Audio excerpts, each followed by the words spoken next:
Hello everyone, स्वागत है आप सभी का द पॉलिटिकल क्लासेस के यूट्यूब चैनल पे। तो हम लोग सॉल्व कर रहे हैं MA political science UET PG 2024 का पीवाईक्यू यानी कि प्रीवियस ईयर पेपर जो कि है वो हम लोग सॉल्व कर रहे हैं। 2 वीडियोस ऑलरेडी बन चुकी हैं, आज ही का ये लास्ट वीडियोस होगा। ठीक है, तो जो जितने भी वीडियोस हम लोगों ने अभी तक बनाए हैं वो सभी जाके आप देख लीजिए। इसका पीडीएफ मैंने ऑलरेडी आप लोगों को जो हमारा टेलीग्राम चैनल है वहां पे आपको मिल जाएगा। यहाँ पे हम लोग आंसर्स प्लस एक्सप्लेनेशन जो है वो करने वाले हैं।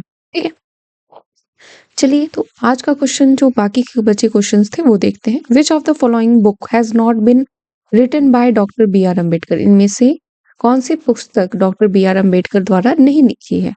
तो पहली बात तो देखिए एनिहिलेशन ऑफ कास्ट, आपको पता ही है वो उनके द्वारा लिखी गई है। देन उसके बाद देखिए द प्रॉब्लम ऑफ रूपी ओरिजिन एंड सोल्यूशन, इसमें आपको कंफ्यूजन होगा कि उन्होंने लिखी है कि नहीं लिखी है। ठीक है, देन उसके बाद अगर आप देखें hot on Pakistan, then Gandhi Nehru and Tagore, ये जो 3 बुक्स हैं इस पे आप लोगों को कंफ्यूजन होगा।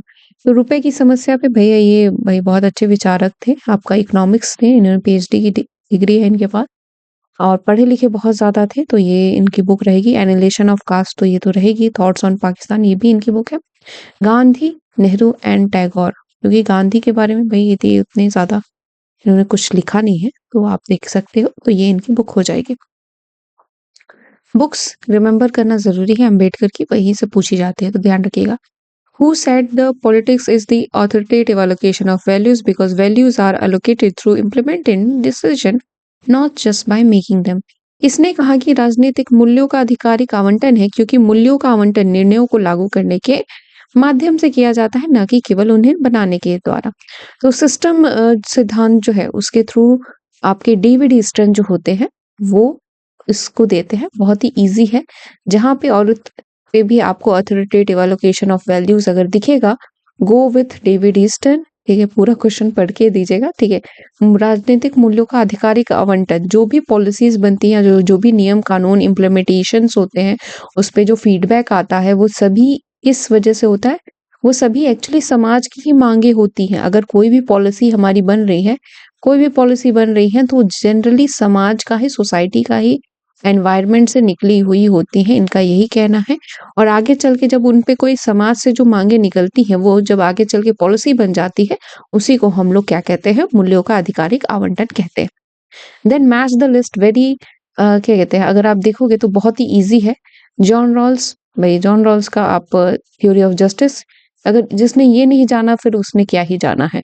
तो ए का सेकंड अगर हम ऑप्शन में देखेंगे तो ए का सेकंड, ए का सेकंड, ए का सेकंड कहाँ पे है? देखो बच्चे, एक ए का सेकंड आपके ऑप्शन 1 में ही आपको दिख जा रहा है, तो इसका आंसर आप बिना किसी सोच में विचार के 1 सेकंड में आपका निकल जाता है। ठीक है, तो बुक्स याद रखिए। रॉबर्ट नॉजिक आप देते हैं वो state and utopia, and then Adam Smith wealth of nation देते हैं। Francis Fukuyama end of history के बारे में वो बात करते हैं। तो it is literally very easy question अगर आपको नॉलेज है तब। ठीक है, ये ध्यान रखिएगा। एक बार मिलान मैच द फॉलोइंग का देखिए, आपको करना क्या है बच्चे, हर एक पीवाईक्यू का नोट्स तो पक्का बनाइए। नोट्स अगर आप पीवाईक्यू का नहीं बना रहे, बच्चे बेवकूफी कर रहे हैं। अगर लाइफ में अगर देखेंगे कि कोई भी एग्जामिनेशन हो, अगर आप पीवाईक्यू नहीं कर रहे तो बहुत बड़ी बेवकूफी है वो। तो वो चीजें ना कीजिए। ठीक है, मैं यही कहूंगी। चलिए, match the list 1 author and books से अगर देखा जाए, आलमंड एंड सिनबी Verba, developmental approach Gabriel Almond and Powell, Andre Gunder Frank, Walter Rodney. इसमें अगर आप देखो, इसमें आप कैसे इस चीज को इजी बना सकते हो, ठीक है, उसको हम लोग थोड़ा सा देखेंगे। तो आप देख सकते हो बच्चे, आप क्या कहते हैं यहाँ पे, 1 मिनट, 1 2 3 4, ओके फाइन, ठीक है। तो अगर आप देखोगे तो आलमंड एंड सिडनी वर्मा देते हैं सिविक कल्चर देते हैं, उनको अगर आप याद रखेंगे तो वो हो जाएगा आपका काम। देन उसके बाद आप देख सकते हो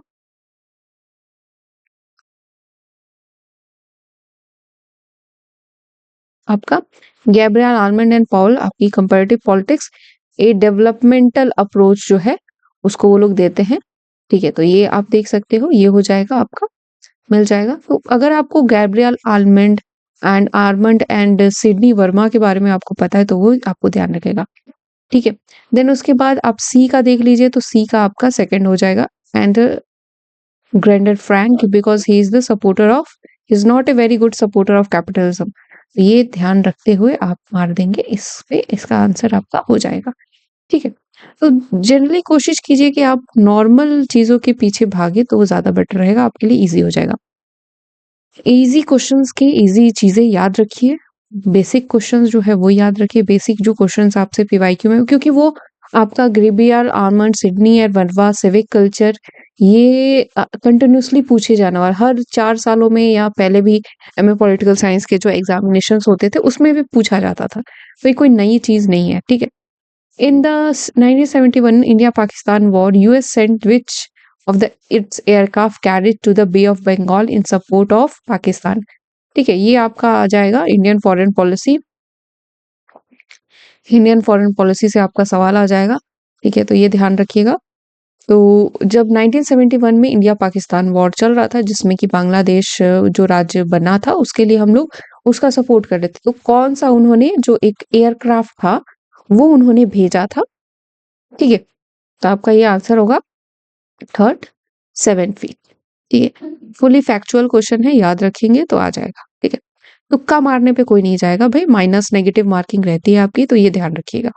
who among the following thinkers wrote the book the spirit of loss? Very easy book भाई, बहुत ही इजी क्वेश्चन है ये, बट कुछ लोगों के लिए भी वो भी मैं क्या कहते हैं सोचने लगते हैं, तो ये वेरी इजी क्वेश्चन है। ये है मॉन्टेस्क्यू द्वारा दिया गया, डेविड इंस्टन, कार्ल जे फेडरिक, जेम्स बैस, इन लोग का कुछ नहीं है। द स्पिरिट ऑफ लॉस किस तरीके से कानून का है, उस पर मॉन्टेस्क्यू बताते हैं कानून की क्या इंपॉर्टेंस है वो। The next question, who among the following political thinkers said equal should be treated as equal and unequal should be treated as unequals? ठीक है, किस विचारक ने माना जो समान को हमें समान तरीके से ही ट्रीट करना चाहिए, कि अगर कोई बहुत अच्छा काम कर रहा है तो उसको रिवॉर्ड दो, और जो गलत कार्य कर रहा है उसको हम क्या करेंगे, उसको हम पनिशमेंट देंगे। तो ये जो कॉन्सेप्ट है वो आपका कॉन्सेप्ट देते हैं आपके हमारे एरिस्टोटल। ठीक है, उनकी जस्टिस की जो थ्योरी है उसमें आप देख सकते हैं, ये चीज पढ़ सकते हैं, समझ सकते हैं। तो जहां पे भी ये टर्म आए तो उसको बिना सोचे समझे आप उस पे एरिस्टोटल जो है वो लगा सकते हैं। Then list of the following events in chronological order: Cuban missile crisis, Kargil war, Indian peace keeping force to Sri Lanka, Japan attack on Pearl Harbor USA. ठीक है, अब 2-3 चीजें यहाँ पे ध्यान रखिए। पहले तो समझिए ये सवाल पूछा कहाँ से आपका जा रहा है, तो भैया पूछा जा रहा है आपका कोल्ड वॉर से। कोल्ड वॉर, और अगर आप वर्ल्ड के इवेंट्स, अगर आपको नहीं पता तो आप क्या ही आईआर पढ़ रहे हैं, तो वो वर्ल्ड के जो इवेंट्स है उसको आप नोट डाउन करके रखिए, कब क्या हुआ, कैसे हुआ। ये कारगिल कारगिल वॉर को अगर मानिए तो ये हुआ था आपका 1999 में। क्यूबा मिसाइल संकट ये हुआ था आपका 1962 में। अगर इसमें अगर आप देखोगे तो ए सबसे पहले कहाँ आ रहा है, ए आपके एक ही ऑप्शन में आ रहा है। ठीक है, यहाँ पे आ रहा है। फिर उसके बाद अगर आप देखोगे तो आपका B, A B C D, Japan attack on Pearl Harbor USA. ठीक है, अगर आपने ये नहीं पढ़ा तो फिर आपको कंफ्यूजन हो सकती है इस सवाल में। ठीक है, क्यों हो सकती है, बिकॉज बच्चे आपका जो India peace keeping force to Sri Lanka आपका कौन सी ईयर में भेजा गया था, ये ध्यान रखो। ये फुली रिलेटेड है आपके राजीव गांधी से। राजीव गांधी की मृत्यु कब हुई थी? 1992। अब ये यहाँ से आपका फिर गेम चेंज होगा, आपको समझ में आएगा कि अरे हम क्या बोले। अभी तो हमारा सीक्वेंस ए और बी में चल रहा था, फिर आपका ये आ गया, तो बीच में क्या होगा, बीच में हमारा क्या आ गया, आपका आ गया यहाँ पे आपका सी ऑप्शन। ठीक है, तो A C B कहाँ पे है, अब ये देख लो A C B कहीं पर है। A C B का सीक्वेंस अगर देखोगे तो सिर्फ एक ही जगह पे है, वो है आपके ऑप्शन डी में। अगर आपको Japan attack on Pearl harbour नहीं पता यूएसए, जिसमें जो कि आपका जब सेकेंड वर्ल्ड वॉर चल रहा था उस टाइम पे हुआ था, तो वो टाइम पीरियड भी आपको पता होना चाहिए। उसी के बाद आपका हिरोशिमा एंड नागासाकी पे आपका जो बम विस्फोट है वो चीजें हुई थी, तो ध्यान रखिएगा ये सभी चीजें। वेरी इजी, बहुत इजी है। Which of the following is not a type of political culture according to Almond. आज इस बार जो सवाल भी गए हैं आलमंड के अनुसार, राजनीतिक संस्कृति के हिसाब से, जितने भी सीयूटी यूजी सॉरी पीजी में जितने भी पॉलिटिकल साइंस के जो सवाल आए थे, जनरली उतनी ज्यादा डीप नहीं थे, कुछ कुछ थे पर बहुत ज्यादा डीप नहीं था। ठीक है, तो इसमें पूछ कौन सी जो उन्होंने राजनीतिक संस्कृति का एक प्रकार जो है वो नहीं दिया है। पहला तो आप देखिए parochial political culture, objective political culture, participate political culture, subjective political culture. ठीक है बच्चा, तो अगर आप देखोगे तो इसमें ऑब्जेक्टिव पॉलिटिकल कल्चर जो है वो उन्होंने दिया है। उन्होंने संकीर्ण राजनीतिक संस्कृति की बात करते हैं, वो प्रतिभागी, मतलब वी हैव टू, मतलब हमें एक पार्टिसिपेट करना चाहिए, वोटिंग देना चाहिए, डिबेट्स में बैठना चाहिए। ठीक है, एंड व्यक्तिपरक राजनीतिक संस्कृति, कि हर व्यक्ति का अपना अपना एक ओरिएंटेशन है कि मुझे सरकार से ये बेनिफिट मिल रहा है तो मैं ये सरकार के लिए कार्य करूंगा। ठीक है, फिर से देखिए मैच ऑफ द फॉलोइंग बहुत बार आया है, तो उसको देखिएगा पैटर्न को। ग्लोबलाइजेशन ऑफ वर्ल्ड पॉलिटिक्स अगर देखिए तो ये किसकी बुक है? A power, a radical view, reason and powers, an unwritten future, realism and uncertainty in world politics. अब देखो बच्चा, इसमें भी अगर आप देखोगे तो बहुत ही इजीली आप इसको सॉल्व कर पाओगे। ठीक है, अब कैसे सॉल्व कर पाओगे, बट थोड़ा सा डिफिकल्ट हो ही जाएगा फिर भी अगर आप देखोगे तो। ठीक है, जोनाथन जिनसिंगर। ठीक है, चलिए तो इसका हम देखते हैं। आपका पहले तो ये समझिए कि इसका होगा क्या, आपका इसका उसको मैच करते हैं। तो आपका पहले आसान वाला देखते हैं, इसमें आता है आपका ग्लोबलाइजेशन ऑफ वर्ल्ड पॉलिटिक्स। भाई ये तो सबको पता है, आपका किसकी है? बेलिस एंड स्मिथ की है। ठीक है, ये ध्यान रखिएगा। देन तो इसका आप क्या लगाएंगे भाई, इसको लगा दीजिए बी का सेकंड। आपका ये आंसर क्या हो जाएगा? ए का 1, बी का सेकंड, सी का थर्ड एंड डी का फोर्थ। ठीक है, थोड़ा सा इसमें आप लोग को जो इंटरनेशनल रिलेशन की बुक है उसको रिवाइज करना पड़ेगा। ठीक है, वो देखिए। Then which among the following political thinkers is the author of the book manures? निम्नलिखित विचारकों में से कौन युद्धाभ्यास पुस्तक के लेखक है? Jean Astor, Cynthia and Loy, J N Ticker, Suzanne Garg. तो आपके ये लिखी है बुक सिंथिया एंड लॉय ने। बहुत ही अगर देखोगे तो थोड़ा थोड़ा सा ही डिफिकल्ट हो जाता है आप लोगों के लिए। देन देखते हैं given of which of the following is not a type of part system. ठीक है, is not a type of party system according to Giovanni Sartori classification. अब बच्चे यहाँ से आप मार्क्स अपने अपग्रेड कर सकते हैं, क्योंकि ये टोटली आपका सीयूटी पीजी के सिलेबस से ही पूछा गया है। ठीक है, एनटीए का जो सिलेबस है वहीं से दिया गया। तो जियोनी साटोरी कौन से क्लासिफिकेशन को नहीं मानते थे? ठीक है, एक पक्षीय, सीमित या मध्यम, संतुलित या भावनात्मक, चरम या ध्रुवीकृत। ठीक है बच्चा, तो इसमें देख सकते हैं बैलेंस एंड अफेक्टेड प्लूरलिज्म जो है उसको वो नहीं मानते थे पार्टी सिस्टम को। Single party system, limited and moderate, extreme and polarise, इसको वो मानते थे, बाकी तीसरे को नहीं मानते थे। देन देखिए chronologically arrange the books of Mahatma Gandhi according to the year of publication, उसको देखिए। तो the story of my experiment with you, सत्य के साथ मेरे प्रयोग, Hind Swaraj, India of my dream, Satyagraha in South Africa. ठीक है बच्चा, इस पे भी थोड़ा सा अगर मैंने कहा भी है आप लोग को बुक्स याद रखना है गांधी और अंबेडकर के, बहुत ही जरूरी है आप लोगों को याद। तो सबसे पहले अगर आप देखोगे तो हमारे समक्ष आता है आपका हिंद स्वराज। ठीक है, देन उसके बाद सत्य के साथ मेरे प्रयोग, फिर उसके बाद आपके आ जाएंगे ये थर्ड दक्षिण अफ्रीका में सत्याग्रह, एंड फोर्थ मेरे सपनों का भारत, जो कि वो एक बहुत लास्ट में लिखते हैं। तो आपका क्या बन रहा है sequence? B A D C, B A D C. तो आपका सेकंड जो है वो हो जाएगा। ठीक है, तो इतना तो याद करना पड़ेगा आप लोगों को। Then next question, who among the following describe democracy as tyranny of the majority? Literally very easy question. निम्नलिखित में से किसने लोकतंत्र को बहुसंख्यकों की निरंकुशता के रूप में बताया? तो ये मैंने बहुत बार बार आपको लोगों को पढ़ाया भी है, डी टॉक वाला ही है, बहुत इजी क्वेश्चन है। एमसीक्यू प्रैक्टिस में भी मैंने आपको बताया कि भैया ऐसे ही होगा। इसमें सोचने वाली कोई बात नहीं है। Legal theory of sovereignty in modern times was first propounded by, literally very easy question, सामने से आपको सवाल दे रहा है, स्टेटमेंट वाइज में आपको कन्फ्यूज नहीं कर रहा। इसमें अगर आप मार्क्स नहीं अपने उठाओगे तो कहाँ उठाओगे? John Austin, Harold Laski, T H. Green, Jean Bodin. ठीक है, तो आपके जॉन ऑस्टिन जो है वो देते हैं legal theory of sovereignty in the modern times. ठीक है, और जीन बॉर्डेन का क्या है उसको भी देखिएगा आप लोग, ठीक है, पढ़ लिया। The earlier known example of direct democracy is found in, प्रत्यक्ष लोकतंत्र का पूर्व ज्ञात उदाहरण कहाँ यहाँ पाया जाता है? साइरस, स्पार्टा, एथेंस और रोम में। ठीक है बच्चे, तो जो अगर आप डायरेक्ट डेमोक्रेसी क्या होती है कि हम सामने से यहाँ पे बैठे हैं और सामने यहाँ बहुत सारे लोग बैठे हैं, उनके साथ हमारा डायरेक्ट ऐसे हम कैंडिडेट खड़े रहते थे और यहाँ से लोग वोट करते थे और जो भी दो कैंडिडेट रहते थे उनमें से कोई एक जो होता है वो विनर हो जाता है। ठीक है, 1 to 1 जो होता है कनेक्शन होता है। इसका ये चीजें होती थी एथेंस में। ठीक है, डायरेक्ट डेमोक्रेसी, तो ध्यान रखिएगा। ठीक है, लॉजिकल क्वेश्चन है, उतना वो कुछ उतना डिफिकल्ट है नहीं, आप देखिएगा।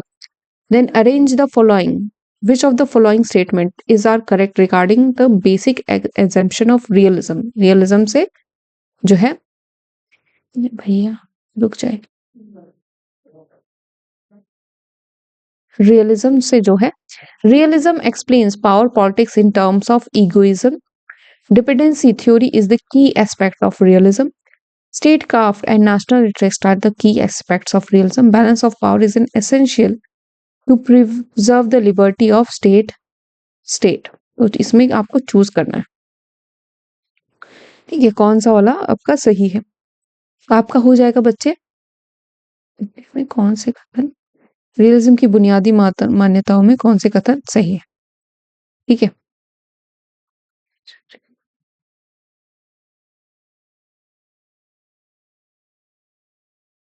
ठीक है, तो आप देखोगे रियलिज्म एक्सप्लेन पावर पॉलिटिक्स, तो ये होगा ही। Dependency theory is the key, बिल्कुल नहीं, डिपेंडेंसी आपका किसका है? लिबरलिज्म का है, उदारवादी का। स्टेट क्राफ्ट ये भी होगा, बैलेंस ऑफ पावर ये भी हो जाएगा। ठीक है, बैलेंस ऑफ पावर की ये लोग बात करते हैं, तो इसका आंसर क्या हो जाएगा? 2A, C, D only. जहां आप एलिमिनेट करते हैं, बिकॉज देखिए चार ही बाकी तीन ऑप्शंस में बी है। डिपेंडेंसी थ्योरी, निर्भरता सिद्धांत कहाँ से है आप आता है? ठीक है, डिपेंडेंसी की बात होती है ना, तो वो कहाँ पे बात करते हैं वो लोग? वो बात करते हैं आपके लिबरलिज्म में। Then the president can dissolve Lok Sabha on, किसके रिकमेंडेशन के थ्रू आप राष्ट्रपति लोकसभा को कब भंग कर सकते हैं? On of the chief justice of India, Rajya Sabha, the council of ministers, the Lok Sabha. ठीक है बच्चे, तो the recommendation of the council of ministers पे जो मंत्री परिषद है, सॉरी जो लोकसभा है, उसको भंग किया जा सकता है। Then another very easy question, which among the following is not covered under article 21 of the Indian constitution, किसमें इसके अंतर्गत नहीं आता है? Right to livelihood, right against solitary confinement, एकांत कारावास के खिलाफ अधिकार, ध्वनि प्रदूषण से मुक्ति, एक्टिव यूथेनेशिया का अधिकार। ठीक है, आप अगर देखेंगे बच्चे, लिटरली वेरी इजी क्वेश्चन है। थोड़ा सा अगर आप करंट अफेयर से ध्यान देंगे, एक्टिव मतलब कि एक जो मृत्यु का जो अधिकार होता है ना, वो हमारे यहाँ नहीं है कि कोई जी रहा है तो उसको मार दो, वैसा कोई भी नहीं है।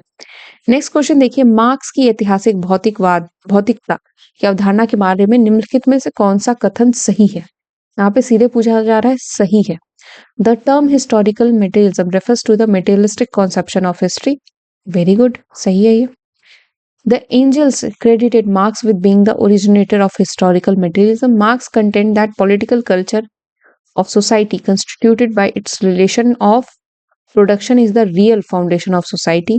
The society relations of production corresponded to defined stage of development of material productivity. समाज के उत्पादन के साथ भौतिक उत्पादक शक्तियों के विकास की एक निश्चित अवस्था के तदनुपात ही है जो हमारा समाज उत्पन्न हुआ है, वो उसी के थ्रू है। तो यहाँ पे आपका हिस्टोरिकल मेटेरियलिज्म के थ्रू कौन कौन से जो ऑप्शंस हैं वो सही है, उसके बारे में आपसे बात यहाँ पे की जा रही है।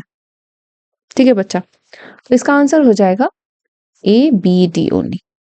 ठीक है, ये marks content that political structure of society constituted bye it's relation of the protection is the real foundation, बल्कि नहीं, मार्क्स बात करते हैं कि जो एस्पेक्ट होता है, उसी के थ्रू हमारा structure and base super structure बनता है। नेक्स्ट देखिए, which of the following are correct about theories on global justice? कौन कौन सा करेक्ट है?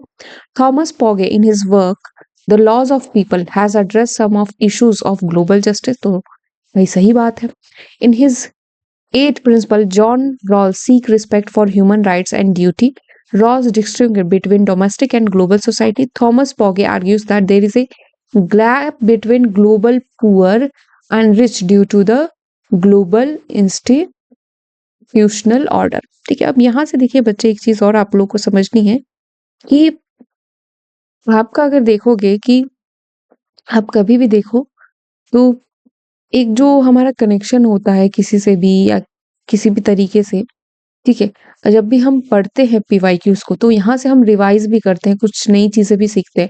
अब ग्लोबल जस्टिस आप लोगों ने क्या कितना पढ़ा होगा मुझे नहीं पता, बट जब भी इस क्वेश्चन को देखेंगे तो आपको कुछ 3-4 पॉइंट्स तो आप नोट डाउन कर ही लेंगे ग्लोबल जस्टिस के बारे में।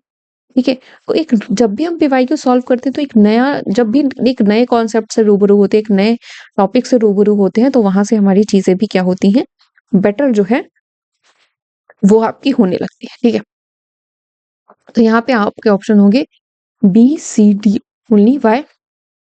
Because Thomas Pogge in his work the laws of people has address some of the issues of global justice. ठीक है, तो ये आपका जो ऑप्शन है वो गलत हो जाएगा। ठीक है, नेक्स्ट क्वेश्चन देखते हैं। Then again match the following. ठीक है, मैच द फॉलोइंग इस बार पेपर में बहुत आए।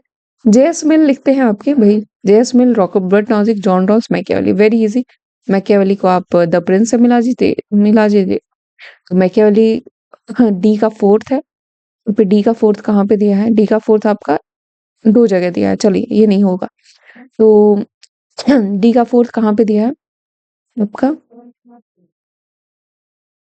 थर्ड में है ही नहीं, ठीक है, फोर्थ में है ही नहीं, तो आपका ऑप्शन 1 एंड 2 आपके पास आता है। तो ए का 1 जेएस मिल, बिल्कुल भी नहीं। JS mill A theory of justice देते हैं? नहीं, जेएस मिल देते हैं आपका ऑन लिबर्टी, तो आपका सेकंड ऑप्शन हो जाएगा, तो इसको भी कट कर दीजिए।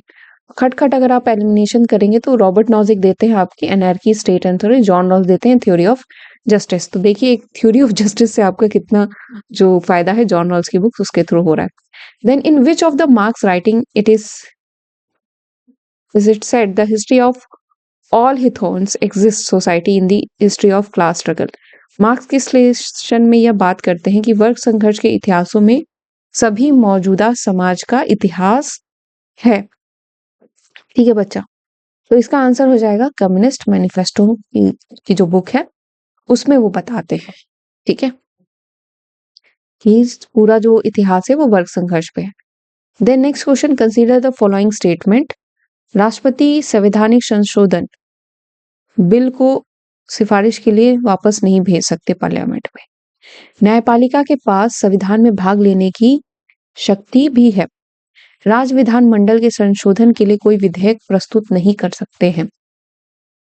The parliament can not amend the basic features of the constitution. संसद संविधान के मूल स्वरूप में संशोधन नहीं कर सकती है। ठीक है, तो पूछा जा रहा है निम्नलिखित पर विचार कीजिए, चूज द करेक्ट आंसर। यहाँ पे आपसे कहा जा रहा है correct answer from the options given below. Correct answer जो है वो आपको चुनना है। इसमें हो जाएगा आपका ए सी डी। ये बी नहीं होगा जिसमें the judiciary also have the power to attend the constitution. ठीक है, संविधान में भाग लेने की शक्ति है, ये नहीं होगा। ठीक है,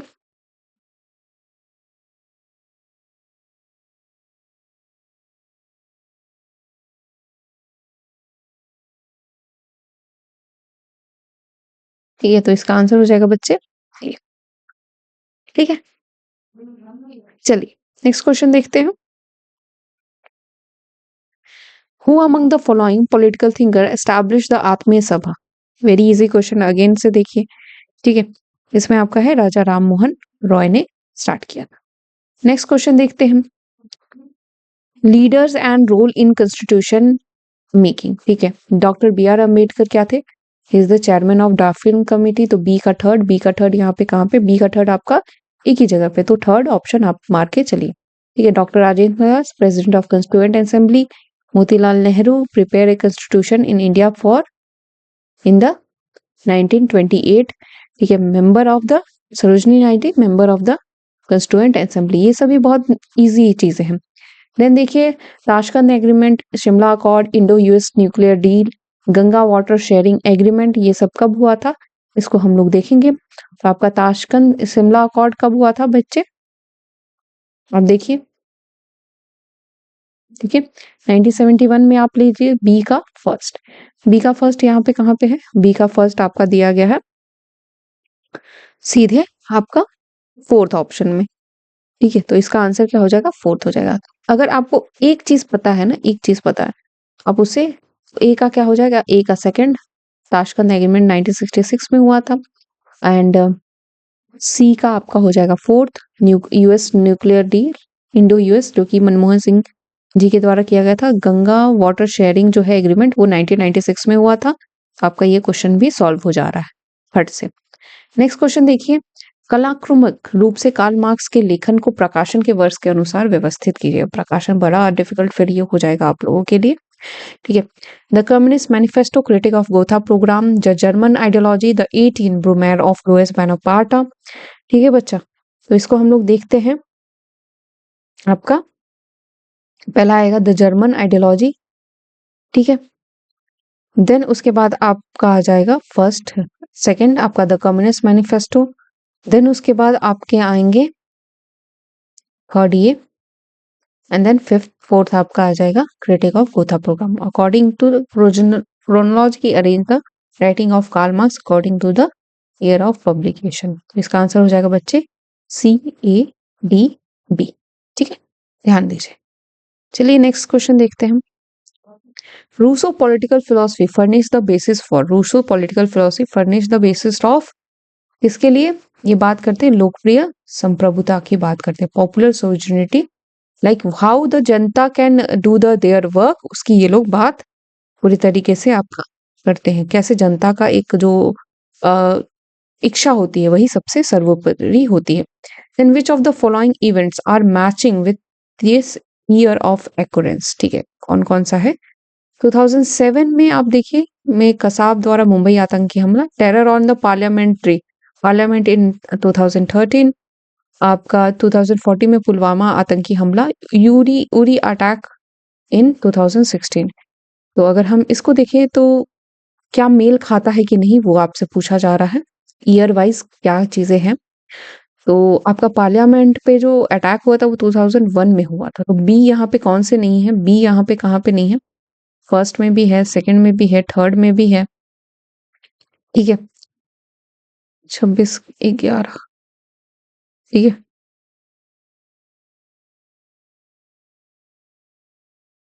तो आपका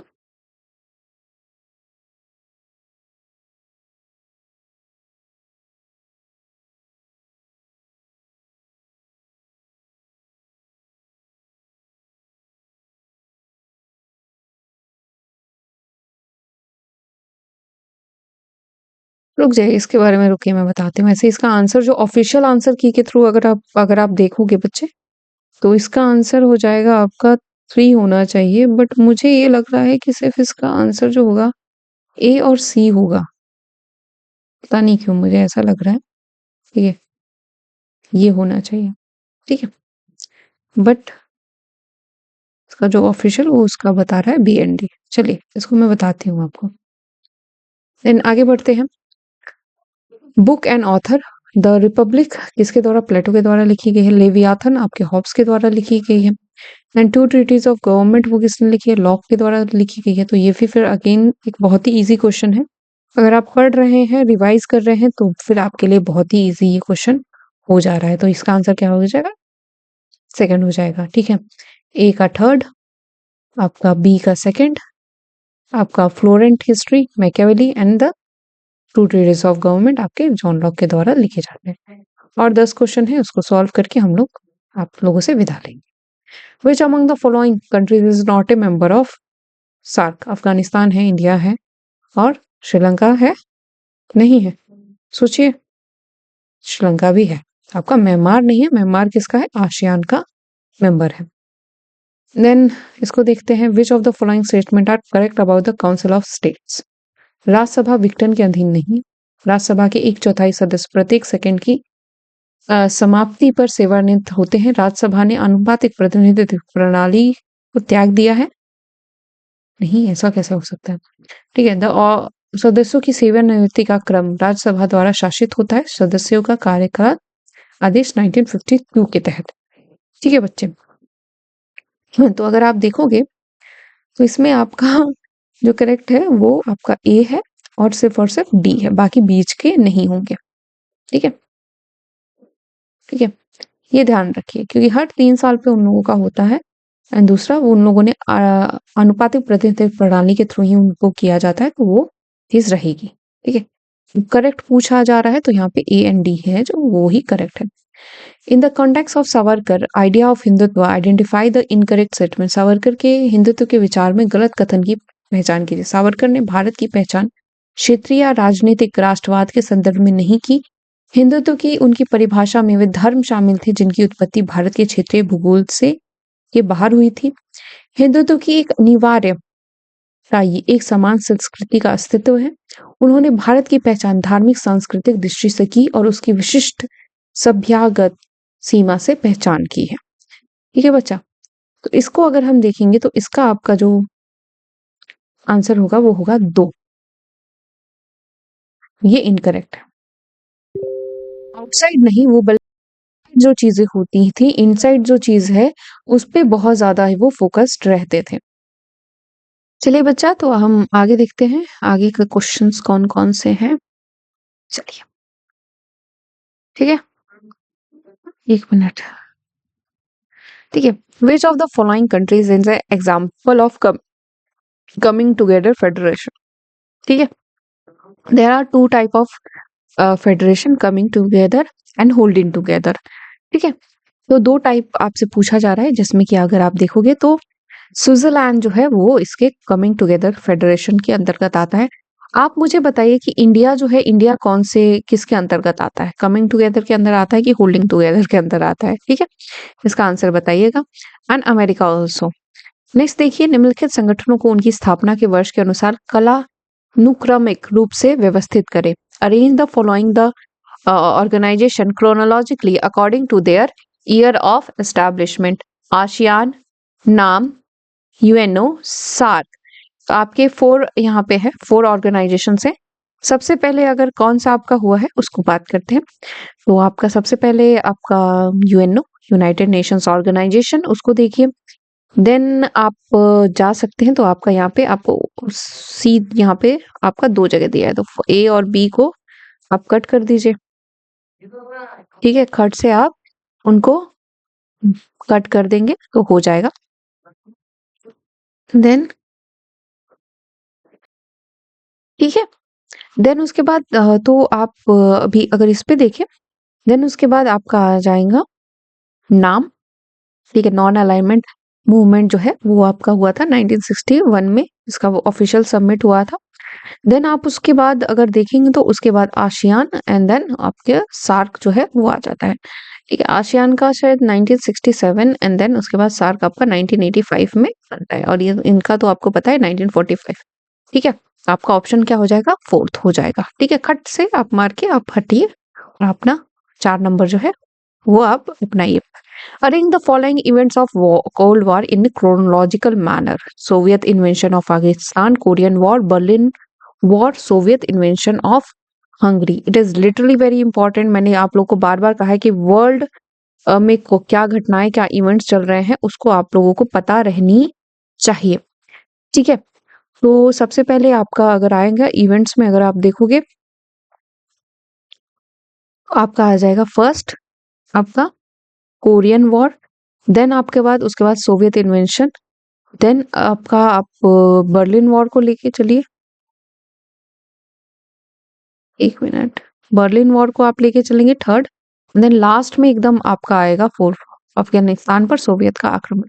तो अगर आप आपको Soviet invention of Pakistan Afghanistan पता है, जो कि एकदम लास्ट में हुआ था 1988 के टाइम पीरियड पे ये सभी चीजें जो चल रही थी, तो आप खटाक से पता कर सकते हैं और इस आंसर का इसका जवाब जो है वो दे सकते हैं।